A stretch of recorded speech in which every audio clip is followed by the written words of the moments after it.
Bonsoir à tous, ravi de vous retrouver pour une nouvelle édition sur Monaco Info. Voici les titres de ce journal. La Roca Team s'incline face à l'Olympiakos dans le match 3 des quarts de finale de l'Euroleague. La rencontre de vendredi sera déterminante pour les hommes d'Obradovic. Résumé et analyse à suivre dans quelques instants. J-2 avant le e-prix de Monaco, le coup d'envoi d'un mois placé sous le signe de l'automobile en principauté. Nous en parlerons avec le commissaire général de l'Automobile Club de Monaco, Christian Tornator.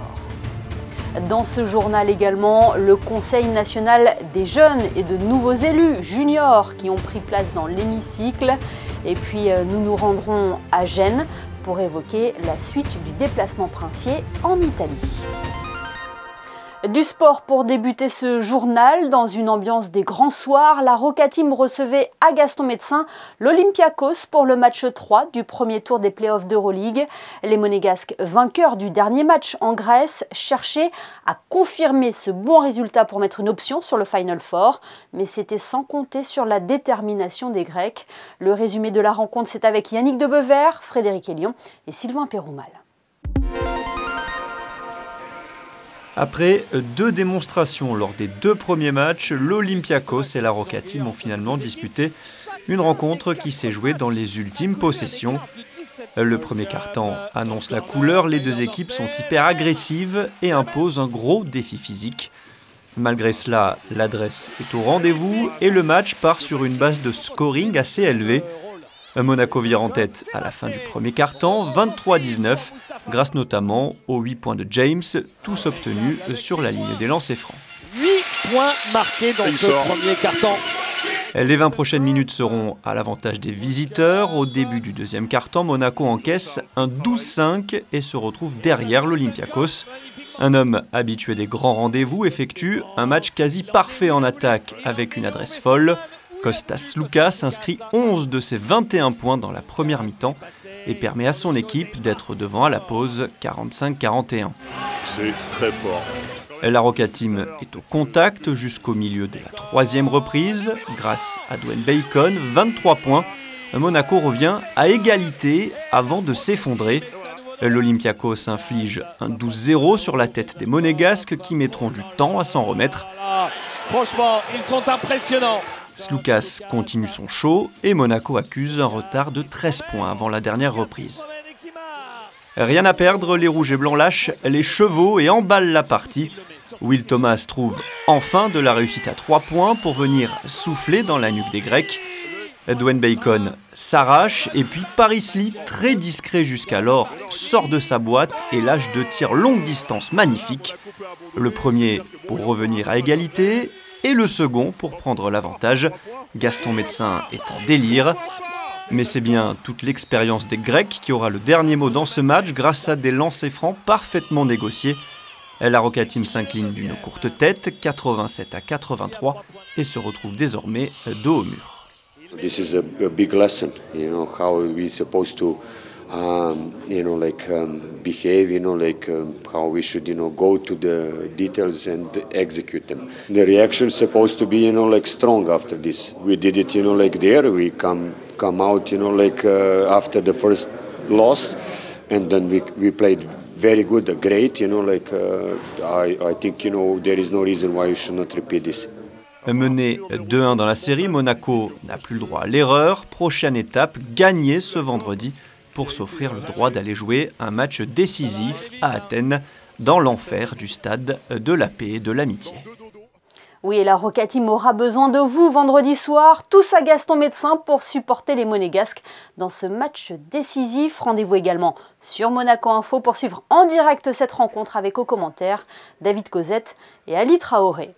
Autre événement en direct sur notre antenne, le e-prix de Monaco, ce samedi à partir de 15h, à J-2 du coup d'envoi de la 6e manche du championnat de Formule E. Quelle est l'ambiance dans les paddocks? Comment se passent les derniers préparatifs? La réponse dans ce reportage de Frédéric Elion sur des images de Lionel Bernardi.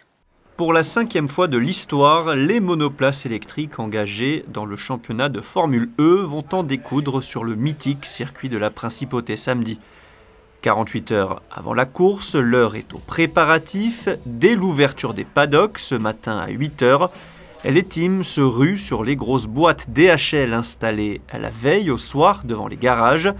Les mécaniciens y extraient les différents éléments des monoplaces ainsi que tout l'équipement nécessaire pour le week-end de course. D'abord, on va monter les murs du garage et sortir les télés, tout ce qui est équipement. Et à la fin, on sort les voitures. Et là, on va commencer à réviser les voitures pour la course. Combien de temps ça va prendre un petit peu tout ce processus-là sur la journée? Alors normalement, le montage du garage, là, on est en train de finir. Donc vers 11h, en général, il nous prend 3 heures à peu près pour installer le garage, l'électricité, toute la partie internet, parce que c'est énorme, le traitement des données en fait, de ce qu'on va prendre pendant la course. Donc tout ça, ça prend pas mal de temps, donc c'est environ 3 heures. Et ensuite, les mécaniciens vont commencer à travailler, révision jusqu'à ce soir. Demain matin, on va faire les setups et puis on sera prêt pour rouler. Si la journée de jeudi est plutôt chargée pour les mécaniciens, le rythme est un peu plus calme pour les pilotes.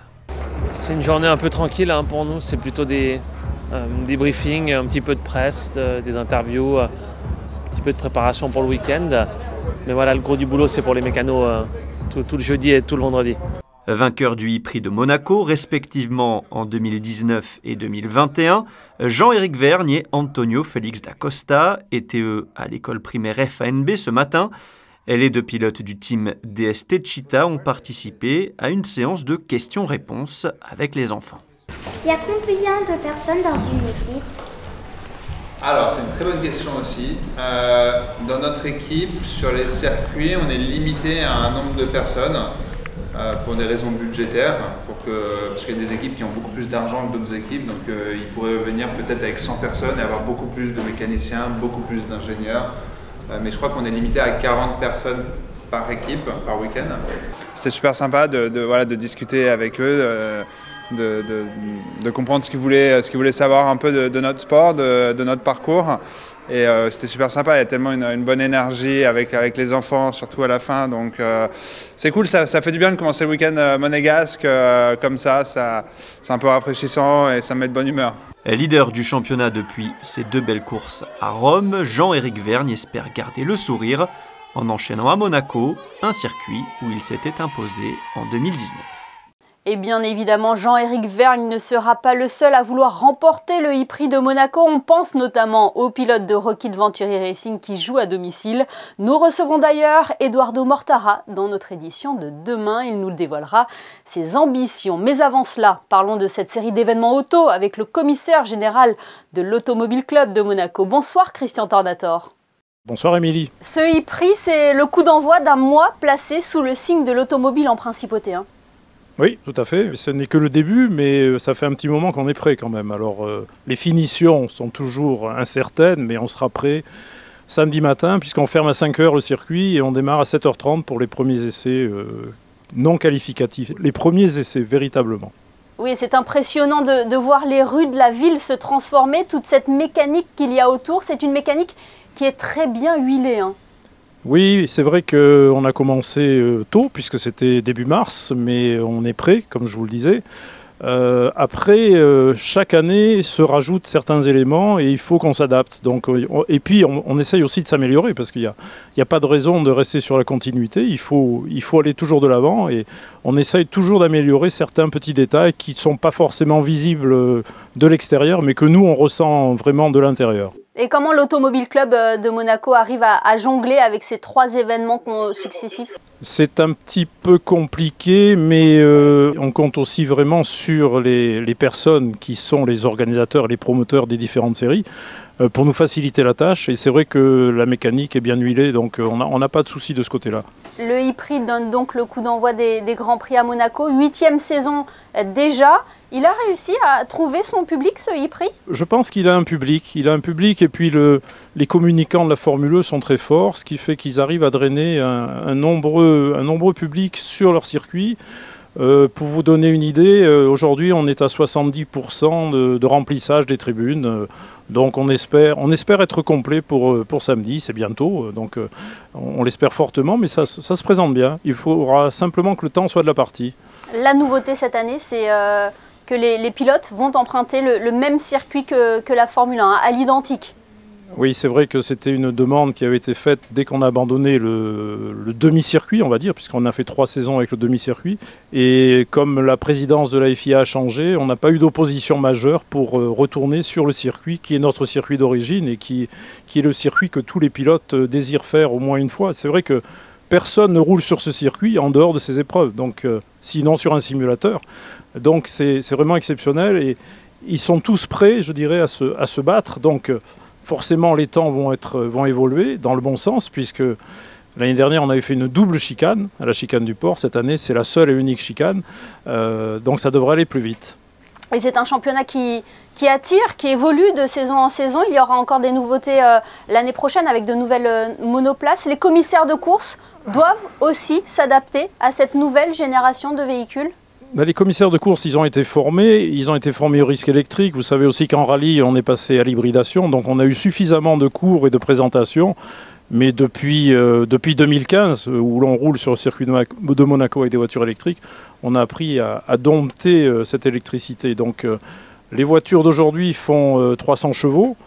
Elles peuvent faire 340 chevaux en mode attaque. Et l'année prochaine, par contre, on va être beaucoup plus puissant, puisqu'on passera à 470 chevaux, c'est-à-dire pratiquement 50% d'augmentation de la puissance, ce qui est énorme. Ça veut dire aussi que les voitures évoluent et elles se rapprochent des standards des monoplaces de compétition. Et ils devront vite se réhabituer ensuite, puisqu'ils passeront à des véhicules plus anciens avec le Grand Prix de Monaco historique. Hein. Oui, mais ça, on a l'habitude de jongler. Et je dirais que le Grand Prix historique, c'est peut-être un peu ce qui nous plaît le plus dans ces 3 manifestations, parce que c'est l'épreuve où on est le plus détendu, où il n'y a que l'Automobile Club qui organise, et on est vraiment plus tranquille, on est plus serein. On le sait, Christian, la renommée des commissaires de course est internationale. Leur travail a été salué par la FIA.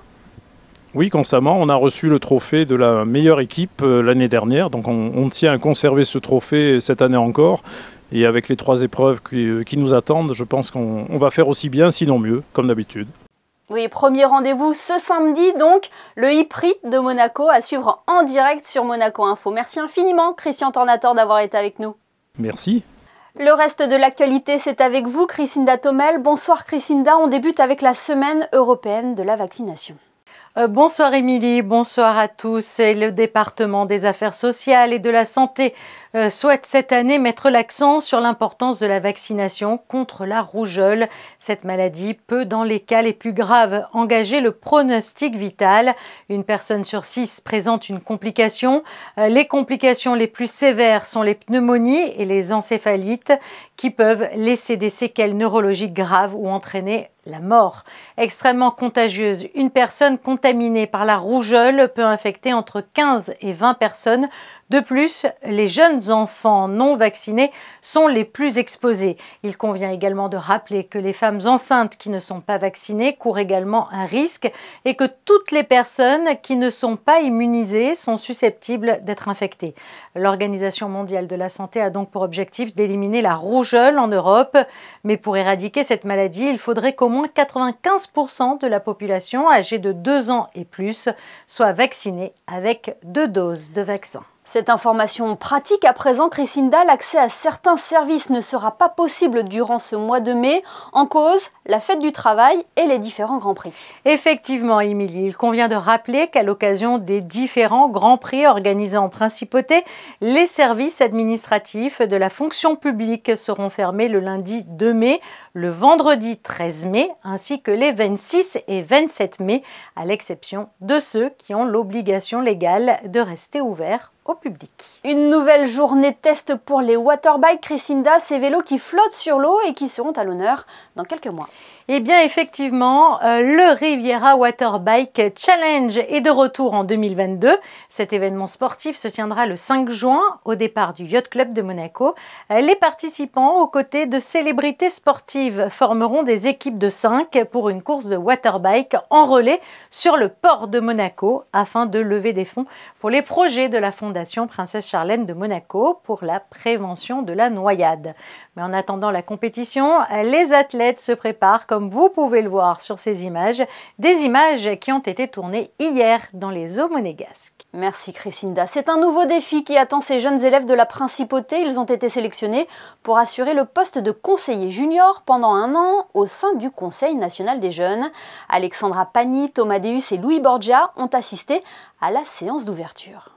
Faire entendre la voix des jeunes en Principauté. Ils sont 12 monégasques âgés de 12 à 15 ans et ont été sélectionnés sur dossier pour représenter leurs compatriotes pour cette nouvelle session du Conseil national des jeunes. Pendant 1 an, ils vont endosser la tenue de conseiller junior. Pour cette première réunion en public, dans l'hémicycle, ils ont pris la parole à tour de rôle pour se présenter et la plupart d'entre eux avaient déjà de belles idées à proposer. Surtout la mobilité propre. Sur se déplacer en électrique. Parfois c'est dangereux, surtout à cause du bruit, mais ce serait bien de favoriser vraiment cela. Aussi sur les études supérieures et les études à l'étranger. Je pense surtout à mon avenir, ça fait une belle expérience, surtout quand on est jeune à participer à ça. Et puis c'est notre pays, on y est né et ça fait plaisir de contribuer à rendre l'avenir meilleur pour la nouvelle génération. Pouvoir participer à la vie de mon pays, pouvoir améliorer mon pays et peut-être permettre à une meilleure vie au futur. L'environnement, le bien-être en milieu scolaire, mais aussi celui de nos compagnons à 4 pattes, les loisirs et divertissements pour les jeunes, des problématiques que l'on retrouvait déjà chez leurs prédécesseurs lors de la première édition. On va commencer par un vrai brainstorming où on va rassembler toutes leurs idées en fait pour créer des groupes avec des sujets et ces groupes seront animés donc avec des permanents qui seront leurs référents et il y a aussi des conseillers nationaux qui pourront intervenir en fonction des sujets. Le but c'est vraiment en fait de partager avec eux, qu'ils puissent faire ressentir et ressortir les idées de la jeunesse monégasque pour qu'on puisse nous conseillers nationaux en fait faire le relais de leurs paroles. Une année complète les attend pour cette mandature particulière. Au programme des réunions ou commissions pour utiliser le lexique du Conseil national tous les 2 mois. Prochaine séance donc pour ces 12 conseillers juniors le 11 mai, ici même dans l'hémicycle. Et nous suivrons ces jeunes conseillers tout au long de leur mandature ainsi que leurs propositions faites au sein de l'hémicycle. Suite et fin de notre série de reportages à Gênes, le prince souverain a assisté à l'ouverture de la 12e édition d'Euroflora. Il s'agit d'une exposition dédiée aux fleurs et aux plantes ornementales, comme vous allez pouvoir le découvrir dans ce reportage sur place de Vanessa Dessy et de Lionel Bernardi. La commune de Gênes, transformée en un vaste jardin, Euroflora est un immense espace de composition florale. Le projet est à l'initiative du sénateur Carlo Pastorino, à l'époque président de la Foire de Gênes. Ce dernier propose à l'association des floriculteurs liguriens d'organiser un événement d'une telle ampleur. Euroflora è una flora lì internazionale, si svolge ogni 3 anni, l'altra Euroflora importante è in Francia, a Nantes, e noi siamo gemellati con la Euroflora di Nantes. Ci sono 300 espositori che arrivano da ogni parte d'Italia e del mondo, una visita importante perché nella prima Euroflora del 1966 la principessa Grace era venuta a visitare Euroflora e quindi per noi è importante mantenere questo ricordo bellissimo che abbiamo avuto e quindi questa visita del principe ci fa veramente onore. La rose Princesse Grace a été présentée lors de la manifestation. Un stand du jardin exotique propose également ses créations en plein cœur du parc de Nervi. Les équipes monégasques ont été à pied d'œuvre durant des mois afin d'acheminer les plantes vers l'Italie. La préparation est toujours compliquée parce que nous emballons des plantes avec des emballages qui peuvent faire jusqu'à 5,20 m et nos plantes font entre 800 kg et 1500. Donc nous avons préparé en amont environ 1 mois avant pour faire des emballages qui sont totalement adaptés à chaque plante. Et après nous avons chargé de nuit sur le boulevard du Jardin Exotique nos plantes du centre botanique sur un poids lourd. Toutes les plantes du jardin exotique regagneront la principauté à la fermeture d'Euroflora le 8 mai prochain. Rejoignons à présent Crescinda Thomel pour un dernier point sur l'actualité. Crescinda, vous teniez à nous faire part de ce soutien en faveur de BeSafe. Oui, Émilie, Elena Suivaldova a fait don de l'un de ses véhicules à l'association Be Safe Monaco. Cette association mise en place par Camille Gottlieb permet de reconduire les jeunes de la principauté à leur domicile le soir en toute sécurité afin qu'ils ne prennent pas le volant après avoir bu de l'alcool. Le véhicule a été remis à la fille de la princesse Stéphanie hier en présence des membres de l'association Be Safe Monaco sur la place du Palais Princier. Ce rendez-vous à présent qui peut intéresser les parents et leurs enfants, Chrisinda. Le Centre de la jeunesse Princesse Stéphanie organise le samedi 7 mai une journée porte ouverte pour faire découvrir l'association. Cette association socio-culturelle accueille les jeunes monégasques, résidents et scolaires ou encore salariés à Monaco pour des moments de rencontres et d'échanges.